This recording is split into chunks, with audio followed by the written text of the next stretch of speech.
बिस्मिल्लाहिर्रहमानिर्रहीम, अस्सलाम वालेकुम। अली सलमान जी टीवी के तमाम नाजरीन को जी स्पोर्ट्स में खुश आमदीद कहता है, जहां पीर से लेकर जुमेरात तक रोजाना रात 11:05 पर हम इस महफिल को सजाते हैं आपके लिए और बात करते हैं उस दिन खेले जाने वाले मैचेस या उस दिन से जुड़ी स्पोर्ट्स की खबरों के बारे में। आज का शो हमारा इस लिहाज से स्पेशल शो है क्योंकि आज हम बात करेंगे पाकिस्तान सुपर लीग के हवाले से। 26 मार्च से ईद के फौरन ही बाद पाकिस्तान सुपर लीग का आगाज हो रहा है और पाकिस्तान सुपर लीग में इस मरतबा एक नई टीम जो शामिल की जा रही थी, लेकिन उस टीम के कुछ इख्तलाफात सामने आए जिसकी वजह से जो है वो उस टीम का नाम तब्दील किया गया और ऑनर तब्दील किया गया और अब ये टीम जो है वो मुल्तान सुल्तान्स के नाम से इस पाकिस्तान सुपर लीग के नेक्स्ट एडिशन में पार्टिसिपेट करेगी। इस वक्त हमारे साथ youngest CEO and owner of Pakistan super League Gauhar Shah साहब लाइव मौजूद हैं इंग्लैंड से, यूके से। उनको शो में खुशामदीद कहते हैं। अस्सलाम वालेकुम गौहर, कैसे हैं आप? वालेकुम अस्सलाम अली भाई, बिल्कुल ठीक ठाक। आप कैसे हैं? पहले तो मैं इट्स बिल्कुल अ ठीक ठाक ह्यूज हूँ। ऑनर टू मी।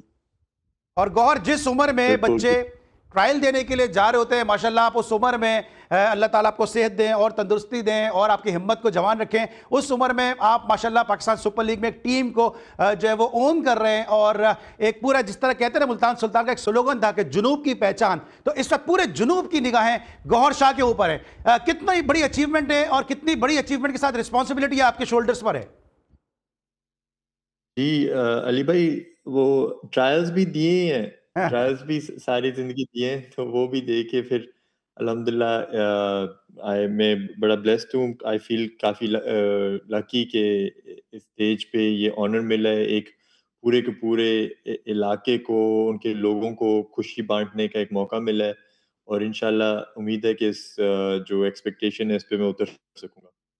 बिल्कुल सही। अच्छा गौर, आप वाहिद एक जो मुल्तान सुल्तान के सीईओ या ओनर हैं कि जो खुद फर्स्ट क्लास क्रिकेटर हैं, क्योंकि इसके अलावा और जो टीमें उनमें चूंकि बड़ी एज के लोग हैं वो इतनी क्रिकेट नहीं खेले और क्रिकेट के जो उनके डिसीजन हैं वो उनके एडवाइज़र ले रहे होते हैं। कितना एडवांटेज होगा आपको फर्स्ट क्लास क्रिकेट खेलने का, टीम रन करने के लिए?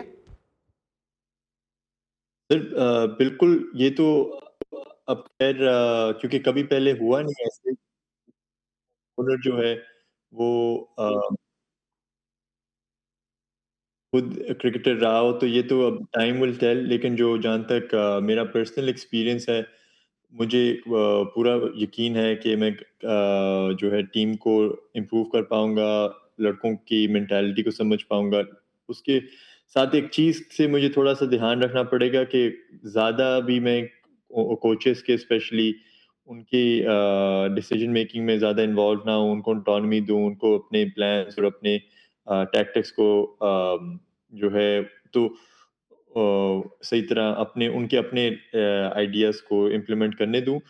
वो मैं इंशाल्लाह उसको कोशिश करूँगा कि मैं उसमें बिल्कुल जो है कतई तौर पे इंटरफियर ना करूँ और ओवरसी करूँ और इस साल अगर जो गलतियाँ होती हैं उनसे सीखूँ और फिर आगे वाले आने 9 सालों में वो गलतियाँ दोबारा ना हो।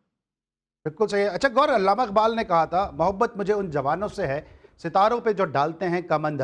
तो माशाल्लाह बिस्तर, मैंने कहा आप यंगेस्ट ओनर हैं पाकिस्तान सुपर लीग के। पहले आप बिड पे गए, आपको टीम नहीं मिल सकी, उससे कुछ मायूसी हुई कि यार मैंने बड़ी कोशिश की, बड़ा होमवर्क किया, मुझे टीम नहीं मिल सकी? जी, मायूसी तो पूरे पाकिस्तान ने मेरे चेहरे पे देखी थी, लेकिन मैंने एक चीज़ जो ज़िंदगी में सीखी है कि हर चीज़ बेहतरी के लिए होती है। तो ख़ैर उस टाइम मायूसी थी, लेकिन जब मैं घर आया तो मैंने अपने माइंड से क्लियर कर लिया था और मैंने कहा शायद मेरे लिए कुछ और बेहतर हो, या शायद क्रिकेट में पहले ही मैंने एक दफ़ा खैराबाद कह दिया तो ये वाक़ई फिर परमानेंट खैराबाद हो। तो इस तरह मैंने फिर ज़्यादा इस चीज़ पे नहीं सोचा, बट वो ऐसे ही वही अल्लाह ताला की बेहतरी वाली बात कि चीज़ें आगे-पीछे ऐसे हुई कि आज फिर मैं इस मकाम पे खड़ा हूँ। अच्छा, हमने फिर ये देखा जब आपको टीम नहीं मिल सकी तो फिर अब हमें कोयटा ग्लैडिएटर्स के कैंप में नजर आए। तो कोयटा ग्लैडिएटर्स से कैसी कुर्बत है आपकी, उनसे कैसे दोस्ती है आपकी? और उनके साथ किस तरह के रवाबित हैं? क्या क्या अगर आप टीम नहीं लेते तो क्या आप फिर कोयटा के साथ ही होते? तो सर ऐसे हुआ कि जो पहली ऑक्शन जो मुल्तान सुल्तान की ऑक्शन थी, जो वो पिंडीज़ जीते, तो काफ़ी जो मेरी शक्ल पे मायूसी जैसे हमने अभी ज़िक्र किया और उसके बाद पे पूरे जो क्लिप्स वायरल हुई ऑक्शन की, तो उसी दौरान नदीम भाई आए हुए थे लाहौर और वो क्योंकि 2 दिन बाद प्लेयर ऑक्शन थी, तो ऐसे ही हमारा मुलाकात हुई। होटल में जहाँ पे वो रह रहे थे, तो फिर गपशप लगी, तो गपशप लगते हुए उन्होंने मेरे क्रिकेटिंग आइडियाज़ सुने, तो उन्होंने कहा, "यार, तुम्हें तो मेरे साथ होना चाहिए।" तो इसी तरह फिर उन्होंने मुझे अपॉर्च्युनिटी दी, साथ हम बैठे और जो नदीम भाई हैं, उनके साथ जो नबील हाशमी साहब भी हैं, उनके भी बड़े अच्छे आइडियाज़ थे। तो हमने साथ बैठ के ज़रूर एक्सचेंज किया आइडियाज़ में, मुझे उन सबसे, उनकी पूरी टीम से बहुत सीखने का मौका मिला। तो इसी तरह उस टाइम तो बिल्कुल कोई आइडिया नहीं था कि मैं टीम लूँगा, स्पेशली इस साल। तो फिर उसके बाद जो है, अगर मैं ये टीम ना लेता, मैं क्वेटा के साथ होता, शायद, बट मोस्ट प्रोबेबली नॉट, क्योंकि यहाँ पे भी फिर मुझे काफ़ी काम है जो मैं मेरे डे टू डे चीज़ें हैं, लेकिन वो एक एक्सपीरियंस जो है वो बड़ा अच्छा था ऑक्शन डे पे उनके साथ होना। एक और थोड़ा अपने बारे में बताएं, क्योंकि मैं तो जानता हूँ फर्स्ट क्लास क्रिकेटर है, फर्स्ट क्लास क्रिकेट आपने नेशनल बैंक से खेली है। लेकिन एक छोटा सा बच्चा आता है, लाइमलाइट में आता है, पाकिस्तान सुपर लीग की बिड में बैठता है, फिर वो टीम जीत जाता है और लोगों को यकीन ही नहीं आता कि इतने छोटे बच्चे ने किया है। थोड़ा अपना अपने बारे में थोड़ा बताएं, अपने बिजनेस के बारे में बताएं कि what's your background, why did you decide to pick Pakistan super League, क्योंकि आप कहीं कहीं IL T20 भी ले सकते थे, कोई और भी टीम ले सकते थे। So why did you decide to purchase Pakistan super league? जी, जी, बिल्कुल। अली भाई, पहले तो मैं क्रिकेट, मेरा बचपन से एक ख्वाब था कि मैंने क्रिकेटर बनना है, जैसे अक्सर पाकिस्तानियों का होता है। घर में थोड़ी-सी मुश्किलात थी क्योंकि कॉम्प्रोमाइज़ ढूँढना था पढ़ाई से में और क्रिकेट में। तो और कॉम्प्रोमाइज़ मिलते बड़ी मुश्किलात होती थी कि अम्मी-अब्बू काफ़ी स्ट्रेस देते थे कि पढ़ाई नहीं छोड़नी। तो उसी तरह फिर जो कॉम्प्रोमाइज़ पहला आया, वो आया कि मैं लफ्टो यूनिवर्सिटी जाऊँ, जहाँ पे इंग्लैंड की नेशनल क्रिकेट अकेडमी भी है, वहाँ पे अपनी यूनिवर्सिटी डिग्री करूँ। तो हमारी टीम जो है वो दुनिया की नंबर 1 यूनिवर्सिटी में उसका शुमार था। अभी जो हमारा बैच था उसमें भी 2 टेस्ट प्लेयर इंग्लैंड के लिए, जेम्स ब्रेसी और सैम कुक निकले। तो बड़ा एक कॉम्पिटिटिव एनवायरनमेंट थी। तो उसी दौरान फिर मेरा नेशनल बैंक में भी कॉन्ट्रैक्ट हुआ, मैं आया, सीज़न खेला। ख़ैर उस तरह सीज़न नहीं गुज़रा जो मेरी अपनी एक डिमांड्स थी और अपना एक ख्वाब था। लेकिन उसके बाद फिर जब मैं यूनिवर्सिटी वापस आया, तो एक बड़ी बुरी कमर की इंजरी की वज़ह से मुझे क्रिकेट से 18-20 महीने जो है ना ब्रेक लेनी पड़ी। अब जब मैं ब्रेक लेके वापस आया, तो आगे कोविड आ गया और कोविड में वो इंग्लैंड में भी सीज़न कैंसल हो गया। मैंने उस साल नॉर्थ एंड्स के लिए खेलना था। तो इसी तरह फिर मैंने नौकरी करनी शुरू की। मैंने अपना तब तक मास्टर्स भी कर लिया हुआ था लफ्रा से ही। तो ऐसे नौकरी करते हुए जो मेरे मास्टर्स था डेरिवेटिव्स और रिस्क में था, उस तरह है कि इन्वेस्टिंग की दुनिया में, और जो मेरी पहली नौकरी थी वो हेल्थ केयर रिलेटेड थी। तो इन दोनों को जब मैंने कंबाइन किया, तो बायोटेक इन्वेस्टिंग में मैं शुरू हुआ। 3-4 साल मैंने खुद किया। उसके बाद लास्ट ईयर मैंने इसको फंड में तब्दील किया, और अल्हम्दुलिल्लाह अल्हम्दुलिल्लाह पिछले साल जो फंड की परफॉर्मेंस थी वो दुनिया के बेस्ट फंड्स में थी, फैमिली ऑफिस के अम्ब्रेला के अंडर। तो उस सक्सेस ने मुझे मौका दिया कि मैं टीम खरीद सकूं और इतना बड़ा खर्चा कर सकूं। बिल्कुल सही है। अच्छा, अब जो आपकी टीम के ऊपर हम ज़रा बात करते हैं कि आपका एक बड़ा अच्छा डिसीजन, क्योंकि मैं खुद ग्रास रूट का और डोमेस्टिक का एंकर कमेंटेटर हूं, जो सबसे अच्छा डिसीजन मुझे लगा कि आपने सऊद खान को बॉलिंग कोच रखा है। क्योंकि लोग शायद नहीं जानते कि सऊद खान वो कोच हैं कि जिन्होंने पाकिस्तान को वसीम अकरम जैसा जो है वो हीरा दिया, और bowler of the century Pakistan को सऊद खान को दिया। कोचिंग स्टाफ की जो सिलेक्शन थी, फिर दूसरी तरफ आपने शोएब मकसूद को लिया, कि जो अगर इंजमाम के बाद आमिर बशीर के बाद अगर मुल्तान का कोई प्लेयर जिसकी बहुत ज़्यादा लोग बात करते हैं, टेक्निकली साउंड है, तो वो शोएब मकसूद है। तो ये अपने टीम कोचिंग स्टाफ के हवाले से बताएं, क्योंकि आपने बड़े नए नाम लिए हैं और वो नाम लिए जिसको इनसे पहले शायद कंसीडर भी नहीं किया जा रहा था।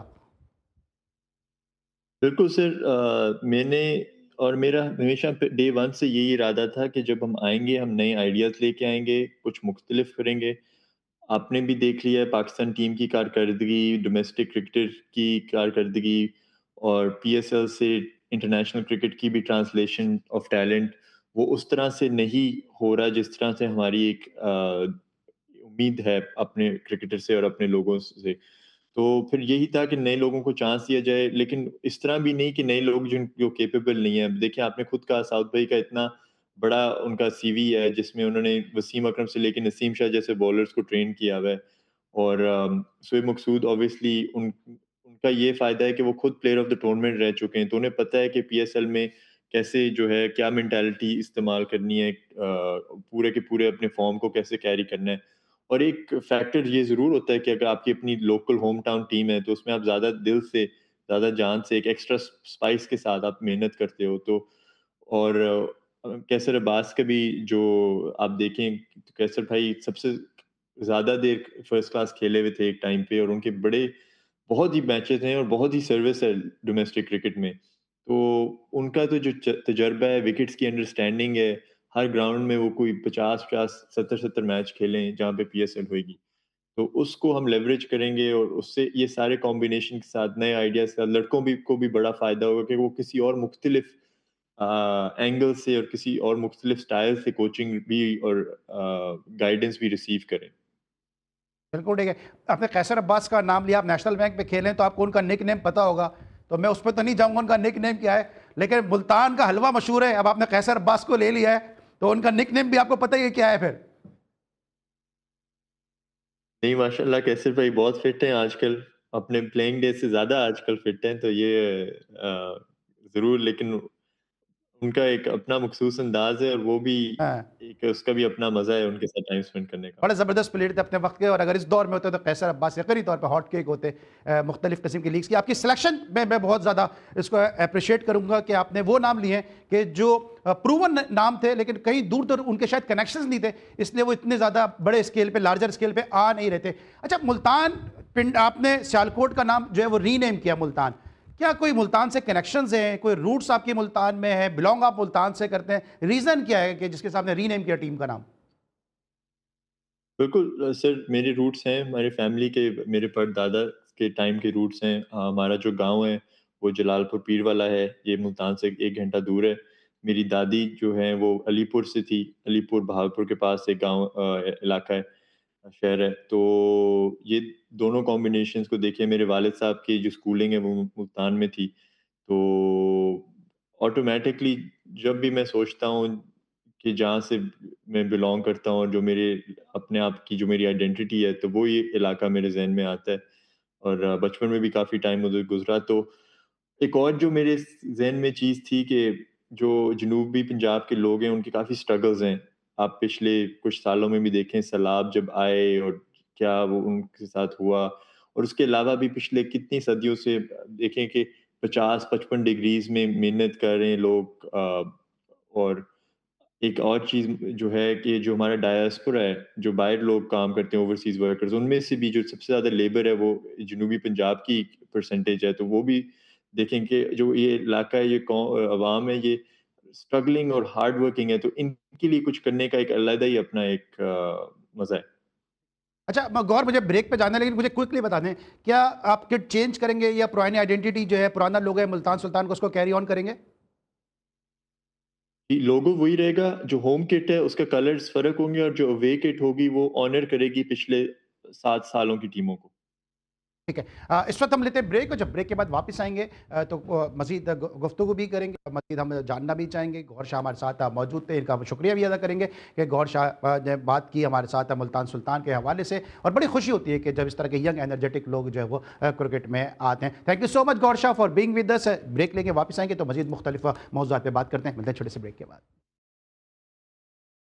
Welcome back after the break. और ब्रेक पर जाने से पहले हमारे साथ मौजूद है ओनर मुल्तान सुल्तान गौर शाह साहब, और आपने सुना उनका विजन, उनकी प्लानिंग है, क्या सोच लेकर वो पाकिस्तान सुपर लीग में उन्होंने टीम जो है वो परचेज की है। अब हम बात करेंगे पाकिस्तान क्रिकेट के मामला के हवाले से। इस वक्त पेशावर स्टेडियम से, जहाँ पे इस वक्त नेशनल T20 टूर्नामेंट खेला जा रहा है, इमरान यूसुफजई साहब हमारे साथ मौजूद हैं, और वीडियो लिंक पर हमारे साथ मौजूद हैं साजिद खान साहब, पाकिस्तान के फॉर्मर फर्स्ट क्लास क्रिकेटर। इन दोनों को जो हम शो में खुश आमदेद कहते हैं, और दोनों से जानेंगे पाकिस्तान क्रिकेट के मामला के हवाले से। सबसे पहले ज़रा साजिद खान साहब से पूछते हैं कि अब पाकिस्तान का अगला मैच कल है।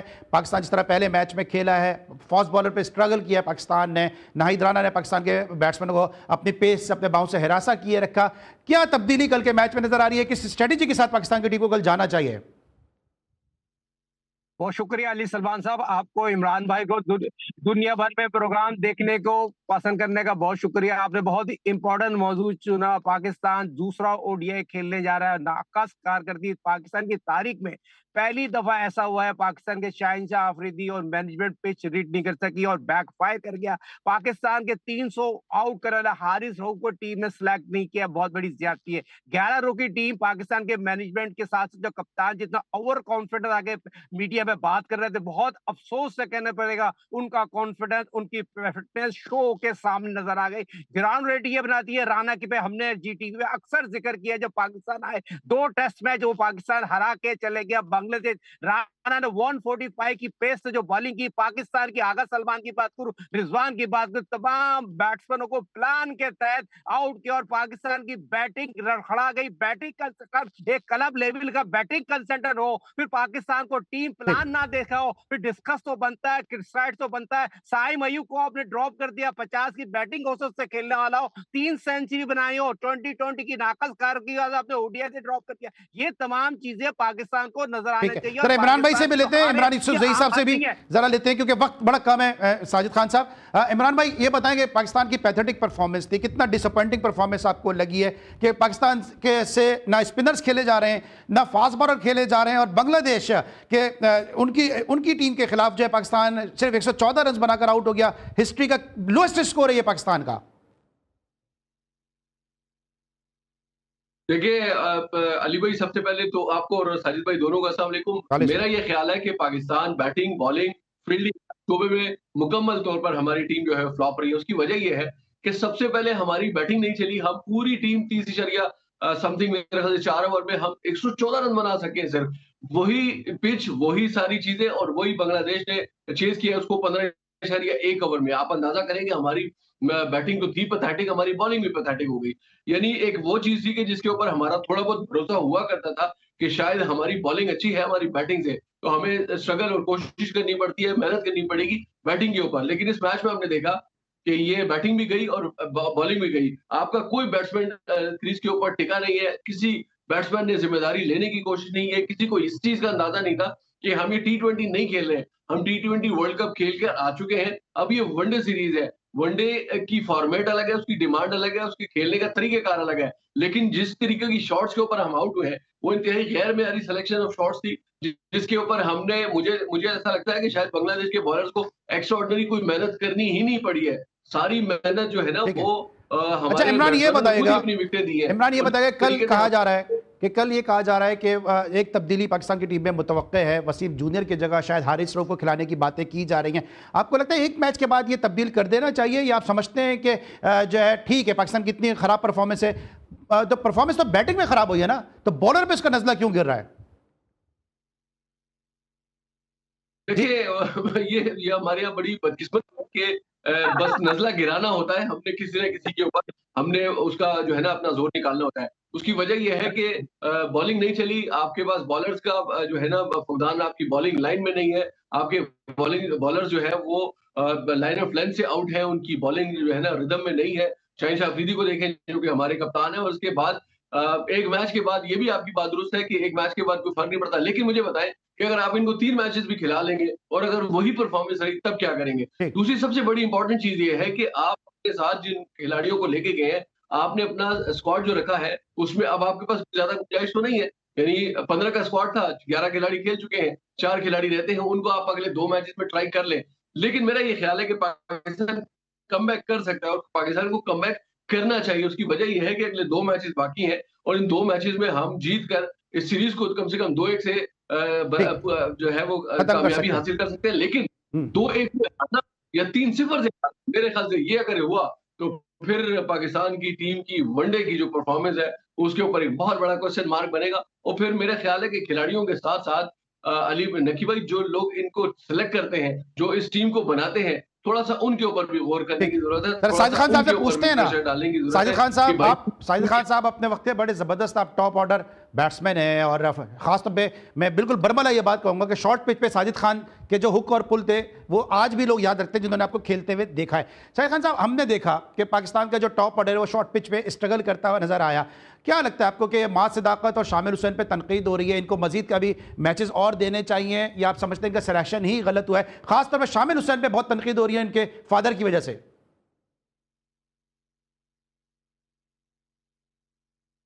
देखिए, उनके फादर का कुछ नहीं, बच्चा बहुत टैलेंटेड है, उसमें कोई बात नहीं है। अभी इमरान में रज़ाक का बेटा अली रज़ा आउटस्टैंडिंग प्लेयर है, उसमें कोई दो राय नहीं है, और पाकिस्तान का फ्यूचर है। मगर बात बहुत इंपॉर्टेंट सवाल किया है अली सलमान साहब, पाकिस्तान की बैट्समैन है, दूसरी चीज आपका सवाल बहुत इंपॉर्टेंट है, हारिस 100% फिट है या नहीं फिट है, जो तो नहीं खिलाएगा पहले में वसीम जूनियर ने अच्छी बॉलिंग की, फिर भी हासिल की, तो ये चीज भी बहुत जरूरी है। अगर आप हारिस को ऊपर खिलाए वो भी ज्यादती है, और हारिस है ना, हारिस पर ड्रॉप क्यों किया है? पाकिस्तान की व्हाइट बॉल का आउटस्टैंडिंग बॉलर है। देखिए, बॉलिंग का इमरान यूसुफ सही साहब ने बता दिया। आप बॉलिंग, आप मुझे टॉप ऑर्डर का बताएं कि जिस तरह जो है वो शामिल पे बहुत तनकीद की जा रही है और कहा जा रहा है इनको भी ड्रॉप कर दिया जाए, आपको लगता है कि शामिल का जो सिलेक्शन है वो सही है? क्योंकि फादर के हवाले से बहुत तनकीद की जा रही है। मैं जरा पूछता हूं आपसे, क्योंकि थोड़ा आवाज में भी डिस्टॉर्शन आ रहा है। ब्रेक लेते हैं, वापस आते हैं, यही सवाल मैं आपसे कंटिन्यू करूंगा। मिलते हैं एक छोटे से ब्रेक के बाद। Welcome back after the break, और अब बात करेंगे पाकिस्तान में खेले जाने वाले नेशनल टी20 के हवाले से। साजिद खान साहब, बाबर आजम को जो है टी20 में खराब परफॉर्मेंस की वजह से तो ड्रॉप किया गया या रेस्ट दिया गया, वॉट एवर जो भी किया गया, आप नहीं समझते उनको डोमेस्टिक खेलनी चाहिए? क्योंकि वो डोमेस्टिक खेलेंगे तो उनकी अपनी फॉर्म भी वापस आएगी, और फिर जब बाबर आजम खेलेंगे किसी टीम में या उसके अगेंस्ट जो बच्चे खेलेंगे वो भी बहुत कुछ बाबर आजम से सीख सकते हैं। आपको नहीं लगता कि वो गोल्फ खेलने उनको भेज दिया गया है, यहां पर उनको रेस्ट दे दिया गया है? देखिए, बहुत बड़ी ज्यादती है। बाबर आजम को पाकिस्तान की फर्स्ट क्लास क्रिकेट को तरजीह देना चाहिए। बाबर आजम जिस तरह 2016 में आए थे, और वो आपको याद होगा, इमरान भाई भी बताएंगे, पिंडी में आज शकील शेख के पास रहे थे, जिस तरह उनको स्टेडियम में रहने के बाद उनको मैचेस नहीं खिलाए जाते थे, उस वक्त उनको प्रमोट किया गया, उनको मैच खिलाया, अल्लाह ने उनको इज्जत दी, उन्होंने मुकाम हासिल किया, पाकिस्तान के वर्ल्ड क्लास प्लेयर बने। मगर पाकिस्तान की फर्स्ट क्लास को इज्जत नहीं दे रहे, तरजीह नहीं दे रहे, तो बहुत अफसोस से आड़े हाथों लेना पड़ेगा। बाबर आजम साहब, आप पाकिस्तान के बड़े ग्रेटेस्ट प्लेयर नहीं है, पाकिस्तान ने बड़े बड़े ग्रेटेस्ट प्लेयर पैदा किए हैं, प्लेयर प्रोड्यूस किए हैं, वो हमेशा फर्स्ट क्लास क्रिकेट को तरजीह देते थे, फर्स्ट क्लास खेलते थे। आप गोल्फ खेले, कुछ भी खेले, मगर नेशनल 2020 हो रहा है, मैनेजमेंट की नाअहली है, पाकिस्तान की मैनेजमेंट की सिलेक्शन की नाअहली है। अगर चीफ सिलेक्टर मोइन खान सलाउद्दीन सल्लू जैसा हो या इकबाल कासिम जैसा हो, मैं देखता हूँ ये कैसे फर्स्ट क्लास मैच को ना खेलता हो। मगर हमारी बदकिस्मती है, ये इस तरह के होने से जो नौजवान खिलाड़ी है उनके भी कॉलर खड़े हो जाते हैं। आपने बड़ा प्यारा सवाल किया मुझसे, मैं एज ए बैट्समैन क्या मैं बोलूंगा, देखें, साहबजादा फरहान बहुत ही आउटस्टैंडिंग बैट्समैन है, उसके साथ जो यंगस्टर खेल रहे उन पर तंकीद करना बनता नहीं है। जो सीनियर खिलाड़ी है रिजवान साहब, जो पाकिस्तान के आउटस्टैंडिंग बैट्समैन है। ठीक है, शाहिद खान साहब की आवाज़ जो है इस वक्त हम तक मौसूल नहीं हो रही है। इमरान यूसुफ जही साहब, आप बताएं कि आप पेशावर में मौजूद हैं, और जब पेशावर आए थे तो आप बड़े अफसुर्दा थे कि पेशावर में क्रिकेट नहीं हो रही है, डोमेस्टिक भी नहीं हो रही, इंटरनेशनल भी नहीं हो रही। अब पेशावर में क्रिकेट खेली जा रही है। अगर बाबर आजम जैसे प्लेयर खेल रहे होते या और आइकॉनिक प्लेयर जो है जिस वक्त नहीं खेल रहे, अगर वो टीम का इस टूर्नामेंट का हिस्सा होते तो कितना इस टूर्नामेंट को बूस्ट भी मिलता और कितना नौजवानों को सीखने का मौका भी मिलता। बिल्कुल अली भाई, सबसे पहले तो यकीनन ये एक बहुत बड़ी खबर है हमारे लिए और बहुत बड़ी खुशी का मकाम है कि पेशावर में 20 साल के बाद यहाँ के जो शायकीन क्रिकेट है वो क्रिकेट की रौनकें देख रहे हैं, क्रिकेट की सरगर्मियां देख रहे हैं। और आप यकीन कीजिए कि इफ्तारी से पहले भी और इफ्तारी के बाद भी जो दूसरा मैच होता है उसमें बहुत ठीक ठाक रश होता है, बहुत बड़ी तादाद में क्राउड आता है, लोग आते हैं, देखते हैं। और आप यकीन कीजिए, अगर हम 10 लोगों से बात करेंगे तो उसमें से 9 लोग कहते हैं कि जी हम बाबर आजम को देखने आए हैं। क्या बच्चे, क्या बूढ़े, क्या खवातीन, क्या जवान, सब जो है ना वो बाबर आजम को देखने आए हैं। लेकिन बाबर आजम नेशनल टी20 कप नहीं खेला, उनकी टीम 2 मैचेस खेल चुकी है, लेकिन उन्होंने ये टूर्नामेंट नहीं खेला। अब मेरा ये ख्याल है कि थोड़ा-सा पाकिस्तान क्रिकेट बोर्ड को इस हवाले से सख्त एक्शन लेने की जरूरत है कि जब आप अपने जो प्रीमियर आपका डोमेस्टिक टूर्नामेंट है, आप उसको तरजीह नहीं देते हैं, आप उसको इज्जत नहीं देंगे, तो आप कैसे जो है वो ये साजिद भाई की बात बिल्कुल ठीक है कि जो फिर यंगस्टर्स आते हैं, नए खिलाड़ी आते हैं, उनके भी कॉलर खड़े हो जाते हैं, उनको भी नखरे सूझ जाते हैं। तो देखिए, ये वही फॉर्मेट है कि जिससे खेलकर, जिससे जिससे गुज़र कर आप जो है ना वो अंडर 19, अंडर 16, 17, 19 और फिर कौमी टीम तक पहुँचे हैं और अल्लाह ने आपको इतनी इज़्ज़त दी है। तो मेरा ये ख़्याल है कि अपने इस टूर्नामेंट को, अपने डोमेस्टिक टूर्नामेंट को आप यकीन करेंगे, अगर जिस दिन बाबर आज़म खेलेगा ना, मैं आपको गारंटी दे रहा हूँ, इस स्टेडियम के अंदर बैठने की जगह नहीं मिलेगी लोगों को। इतनी ज़्यादा जो है ना लोग तमाशाई जो है सिर्फ़ बाबर आज़म को देखने आते हैं। तो मेरे ख़्याल है इस मोहब्बत का जवाब उनको मोहब्बत से देना चाहिए। वो उनको एक आध मैच ज़रूर खेलना चाहिए। भले से वो जैसी भी उनकी परफ़ॉर्मेंस हो, लेकिन कम से कम वो मैच खेलें। लोग उनको देखने के लिए आते हैं। फिर और बहुत सारे स्टार जो क्रिकेटर्स हैं वो इसमें एक्शन में नज़र आ रहे आप हैं। चूंकि बड़े आप ज़बरदस्त, बड़े पेशावर दिलचस्प में मैचेस। जर्नलिज्म के हवाले से कि बहुत बड़ा नाम है आप, और आपकी ना सिर्फ स्पोर्ट्स बल्कि दीगर जो करंट अफेयर के इशूज़ हैं पे बड़ी गहरी निगाह है, और जो आपकी जिस तरह से सर्विसेज हैं जर्नलिज्म के हवाले से कोई ढकी छुपी बात नहीं। कुछ अपील करना चाहेंगे पाकिस्तान क्रिकेट बोर्ड से इस हवाले से कि बाबर आजम को पाबंद करें कि वो आके खेलें, ताकि इस खत्ते में जो है वो क्रिकेट प्रमोट हो और नौजवानों को सीखने का मौका मिले? जी, बिल्कुल अली भाई, मैं पाकिस्तान क्रिकेट बोर्ड से ज़रूर ये अपील करूँगा कि ना सिर्फ़ बाबर आज़म, बल्कि जितने भी हमारे स्टार क्रिकेटर्स हैं, खिलाड़ी हैं, उन सबको बाउंड करना चाहिए कि डोमेस्टिक खेलें और तमाम शहरों में जाकर खेलें। ये भी मैं नहीं कह रहा कि सिर्फ़ पेशावर में खेलें।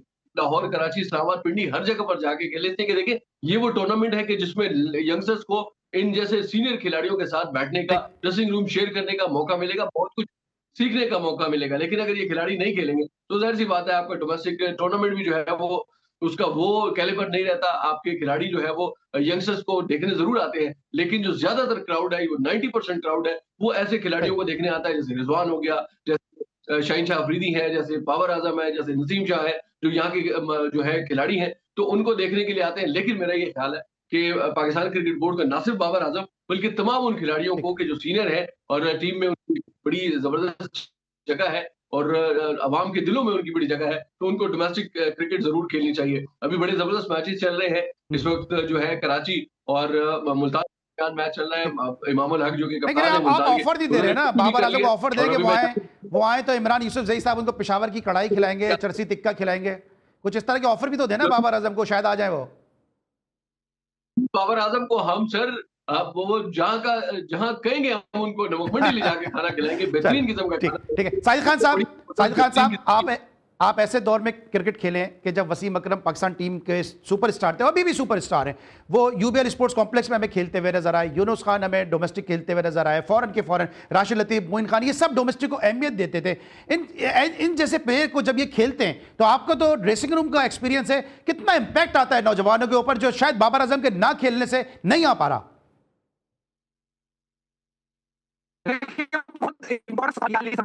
बाबर आजम खेलने नौजवान खिलाड़ी सीखने को मिलेगा। तमाशे आएंगे पेशावर का खूबसूरत स्टेडियम में, हमारे खिलाड़ी सपोर्ट करते हैं पाकिस्तान की है। और बाबर आजम को याद होगा लोगों ने बड़ी सपोर्ट की, खिलाड़ियों ने बहुत सपोर्ट की, एंजॉय की, गैलरी में आ गया हाथ दिला रहे। मगर इमरान भाई यही तो अपने बहुत प्यारी बात कर रहे हैं।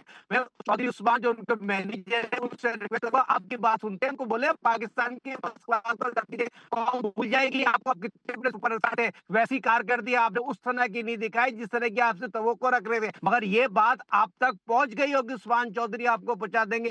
आपको पाकिस्तान की फर्स्ट क्लास क्रिकेट जितने भी ग्रेटेस्ट प्लेयर गुजरे हैं वो विल्स कप खेलते थे, फर्स्ट क्लास क्रिकेट खेलते थे।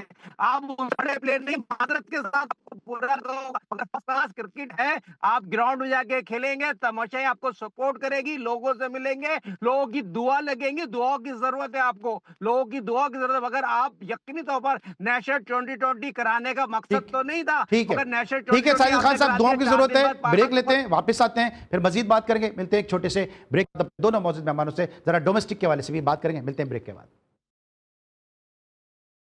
Welcome back after the break. Break पर जाने से पहले मैंने साजिद खान साहब से सवाल पूछा था कि बहुत तनकीद की जा रही है शामिल हुसैन के सिलेक्शन के हवाले से, कि शामिल हुसैन को जो है वो फास्ट ट्रैक करके खिलाया जा रहा है। आपको क्या लगता है इस बच्चे में कितना आपने टैलेंट देखा, क्योंकि आप खुद टॉप ऑर्डर के बैट्समैन हैं और कोच हैं आप, कितना टैलेंट आपने इसमें देखा, और जो इसमें तनकीद हो रही है वो सही हो रही है या गलत हो रही है? अली सलमान साहब, तनकीद बिल्कुल गलत हो रही है। बच्चा नेशनल टैलेंटेड है, अच्छा प्लेयर है, उसको कॉन्फिडेंस देनी है, फ्यूचर है पाकिस्तान का। किसी का भी बेटा हो, मगर बेटे ने ग्राउंड में जाके क्रिकेट खेलनी है और ग्राउंड में जाके उसने एबिलिटी शो की, जो कारकर्दगी, आउटस्टैंडिंग फील्डर है और उसकी क्रिकेट की जितनी भी तारीफ करे। हम, मेरे को ये दिन याद है, पहली दफा उसको राशिद लतीफ ने देखा था, उसको बॉलिंग करा के उस वक्त बता दी था। आज पाकिस्तान के सिस्टम से निकल गया, अंडर 19 के लिए शाहिद से खेला है, वो पाकिस्तान की टीम में सिलेक्ट हुआ है। वो उनके वालिद को, जो भी लोग कह रहे हो, मगर मैं उस बच्चे को सपोर्ट करूंगा, उसकी क्रिकेट को सपोर्ट करूंगा जिसने आउटस्टैंडिंग क्रिकेट खेली। ठीक है जी, गलत तनकीद हो रही है शामिल हुसैन पे। साजिद खान साहब का कहना है, थोड़ा इमरान यूसुफ साहब, वक्त कम है, थोड़ा डोमेस्टिक पे बात करते हैं। पेशावर में इस वक्त जो मेला सजा हुआ है नेशनल T20 का, इसको किस तरह से देख रहे हैं? कितनी पजीराई अवाम की तरफ से इसको मिली है और लोगों के इस हवाले से क्या कहना है? जी अली भाई, यकीन करें कि बहुत ज्यादा खुश हैं लोग, ये फैमिलीज आ रही हैं और आधी रात तक। ये ज़ाहिर है कि जो दूसरा मैच है वो 9 बजे, सवा 9 बजे शुरू होता है। लगभग 12:30 1 बजे के करीब जो है वो मैच खत्म होता है, लेकिन ग्राउंड जो है वो पैक होता है। आपको मैं पेशावर के शायकीन क्रिकेट की मोहब्बत का अंदाजा बताऊं कि कल जो मैच हो रहा था पेशावर और कराची का, उसमें शदीद बारिश हुई और बारिश की वजह से वो मैच नहीं हो सका। लेकिन 2.5-3 घंटे जो है लोगों ने इंतजार किया है। 12 साढ़े 12 बजे तक ये ग्राउंड जो है वो भरा हुआ था और लोग इंतजार कर रहे थे शायद बारिश रुके और थोड़ा-सा मैच उनको देखने का मौका मिले। तो ये मोहब्बत का आलम है, ये वो तरसे हुए लोग हैं कि जो अच्छा, पिछले 20 साल ऑर्गेनाइज से इंतज़ार कर रहे थे पेशावर। हाँ इमरान जी, साहब, ऑर्गेनाइज जिस तरह से हो रहा है उस पर आप क्या कहेंगे? क्योंकि कुछ तनकीद भी हो रही है यहाँ पे, क्योंकि पेशावर के जो फर्स्ट क्लास प्लेयर हैं, इंटरनेशनल प्लेयर हैं, टेस्ट क्रिकेटर हैं, क्या आप नहीं समझते उनको बुला के यहाँ पे ऑनर देना चाहिए था? क्योंकि मैं प्रेजेंटेशन सेरेमनी में देख रहा हूँ कि ऐसे ऐसे लोग खड़े हो रहे हैं जो शायद डिजर्व नहीं करते हैं। हालांकि पेशावर जो बहुत बड़े क्रिकेटर्स वहाँ से पैदा किए हैं, माजुल्ला जैसा नाम वहाँ पे, अरशद खान जैसे प्लेयर वहाँ पे मौजूद हैं, वजाहतुल्लाह वास्ती पे हैं, और अगर आप सबको भी छोड़ दें तो अली होती जैसा बंदा वहां पे मौजूद है जिसने पेशावर क्रिकेट में इस्लामिया कॉलेज के लिए बहुत काम किया है। तो ऐसे लोगों को नहीं बुलाया जा सकता था कि उनको बुला के man of the match ceremony में खड़ा करते और उनकी खिदमत का एतराफ करते? बिल्कुल अली भाई, मैं बहुत इस बात प्यारी से बात 100% अली इत्तेफाक सलमान, करता बहुत हूँ। प्यारी बात। जी इमरान, बात कीजिएगा, आवाज आ रही है आपकी। जी, जी, अली भाई, मैं बिल्कुल इससे इत्तेफ़ाक करता हूँ। यकीनन जो हमारे साबिक़ क्रिकेटर्स हैं और ख़ास तौर पे पेशावर से ताल्लुक़ रखने वाले बहुत बड़े-बड़े नाम हैं। शाहिन अफ़रीदी के भाई हैं, रियाज़ अफ़रीदी हैं, यासिर हमीद हैं, अरशद खान है, यहाँ पर वजाहतुल्लाह वास्ती रहे हैं, उमर गुल है, फर्रुख जमान है। बेहतरीन खिलाड़ी हैं। ज़्यादातर मौजूद नहीं है, रहते नहीं हैं, शायद यहाँ हाँ, से शिफ्ट हो चुके हैं, कोई इस्लामाबाद, कोई लाहौर, कराची, मुख्तलिफ वजूहात। लेकिन ज़ाहिर है उनको बुलाया जाए। यूनुस खान नाम है, यासिर शाह है, जुनैद खान है, बेहतरीन नाम है, बेहतरीन खिलाड़ी हैं जिनको बुलाना चाहिए था, उनको इज़्ज़त अफ़ज़ाई देनी करनी चाहिए थी। लेकिन ज़ाहिर है कि चूँकि 20 साल के बाद यहाँ पर एक बड़ा इवेंट हो रहा है और हम ज़्यादा से ज़्यादा इसको सपोर्ट इसलिए कर रहे हैं ताकि इससे मज़ीद दरवाज़े खुले ठीक, इस पेशावर के ऊपर क्रिकेट के, और डोमेस्टिक भी हो, यहाँ पर PSL भी हो, फिर इंटरनेशनल सही। मैचेज़ भी हो। तो बहुत सारी चीज़ें हैं जो गलत हो रही है या उसमें खामियां हैं, लेकिन आहिस्ता-आहिस्ता वो खामियां ठीक होंगी, चूँकि ठीक। ज़ाहिर है अच्छा, इनके लिए आपकी भी आपकी पीसीबी के चीफ लिए। मिनिस्टर केपी से भी आपकी कोई बात हुई है इस हवाले से? जी, जी, बिल्कुल। वज़ीर आला खैबर पख्तूनख्वा सुहेल अफरीदी जिस दिन इफ्तिताह था 7 मार्च को, उस दिन वो यहाँ पर आए थे और मैंने उनका शुक्रिया अदा किया। इसलिए कि देखिए, हम हुकूमत पर, वज़रा पर, वज़ीर आला पर तनकीद तो करते हैं, लेकिन शुक्रिया अदा अक्सर हम नहीं करते, थोड़ी कंजूसी करते हैं। तो मैंने उनसे जब उन्होंने टेक ओवर किया था एज़ चीफ मिनिस्टर, तो मैंने उनसे ये रिक्वेस्ट की थी, सवाल किया था कि जी 13 साल हो गए हैं पीटीआई की हुकूमत को और 20 साल हो गए हमें पेशावर में क्रिकेट देखे हुए। तो आपकी मेहरबानी होगी कि अरबाब न्याज़ क्रिकेट स्टेडियम का कोई बेहतर हल निकालें ताकि यहाँ पर मैचेज़ हो सके। तो उसके बाद ये सारी चीज़ें हुई, अल्हम्दुलिल्लाह इसका नाम भी अब बदल चुका है, लेकिन उसके बावजूद यहाँ पर मैचेज़ हुए हैं। ये बड़ी बात है, पाकिस्तान क्रिकेट बोर्ड ने बड़े दिल का मुज़ाहरा किया है। बाकी कोई हुकूमत को जीटीवी भी के मैं हवाले से कोई बात हुई यकीन उनसे? जीटीवी का कंट्रीब्यूशन के हवाले से? जी। जीटीवी के हवाले से कोई बात हुई? जी, बिल्कुल। जीटीवी उन्होंने मुझे इस बात पर बात की और उन्होंने कहा कि जी हमने आपसे वादा किया था, और जीटीवी का भी उन्होंने शुक्रिया अदा किया। उन्होंने कहा था आपने सवाल किया था और आपने हम तक ये बात पहुँचाई थी। हमने उसके ऊपर एक्शन लिया और वादा पूरा ठीक, किया है, और आइंदा भी इंशाल्लाह वादा इंशाल्लाह जो है इंशाल्लाह। साजिद करेंगे। साजिद खान PSL का भी साहब, उन्होंने साजिद खान साहब, आप डोमेस्टिक पे आपकी बड़ी गहरी निगाह है। जाते जाते मुझे बताएं किस तरह इस टूर्नामेंट को देख रहे हैं, और जो आप तक चीजें पहुंच रही होंगी, किस तरह का स्टैंडर्ड आप इस टूर्नामेंट का देख रहे हैं? क्योंकि लड़के परफॉर्म भी करते नजर आ रहे हैं यहाँ पे। देखिए अली सलाह साहब बहुत इंपॉर्टेंट बात की, मैं थोड़ा सा टाइम लूंगा। देखिए कम्युनिटी का स्टैंडर्ड बहुत गिरता हुआ है, मगर आपके सवाल को मैं सेकंड करूंगा। वजातुल्लाह वासी जो पाकिस्तान की सिलेक्शन कमेटी का हिस्सा रहे हैं, पाकिस्तान का वर्ल्ड कप खेले, टेस्ट में 2 इनिंग में सेंचुरी बनाई है, तो सबको छोड़ दे। यूनुस खान के बाद किसी को बुलाना चाहिए था, वजातुल्लाह वासी को बुलाना चाहिए। बहुत ही हम्बल इंसान है और बहुत अच्छा काम करते हैं। आप यकीनी तौर पर बहुत से प्लेयरों के नाम आप दोनों ने ले दिए, टाइम खत्म हो जाएगा, मगर ये चीज यकीनी तौर पर बड़े दुख के साथ कहना पड़ता है मुझे, कमेंट्री का स्टैंडर्ड क्लब लेवल है, नेशनल 2020 हो रहा है, लेवल के कमेंट्री कर रहे हैं जो एक्सपर्ट्स हैं, वो उसमें स्टैंडर्ड नहीं है। स्टैंडर्ड पाकिस्तान का नेशनल 2020 का पूरी दुनिया में जा रहा है। ठीक है, ठीक है। Thank you so much Sajid Khan साहब, thank you so much. Imran Yusuf Zahi साहब हमारे साथ मौजूद थे, पाकिस्तान क्रिकेट में गुफ्तगू कर रहे थे। आज के शो में हमारे साथ गौहर शाह भी मौजूद थे, ओनर मुल्तान सुल्तान। आपकी आमद का भी बहुत बहुत शुक्रिया। इस हफ्ते का हमारा ये आखिरी एपिसोड था, मैं उम्मीद है कि एपिसोड आपको पसंद आएगा। इंशाल्लाह नेक्स्ट वीक फिर आपसे मुलाकात होगी। अली सलमान को पूरी प्रोडक्शन टीम के साथ इजाज़त दीजिए, अपना बहुत ख्याल रखिए। अल्लाह हाफिज़।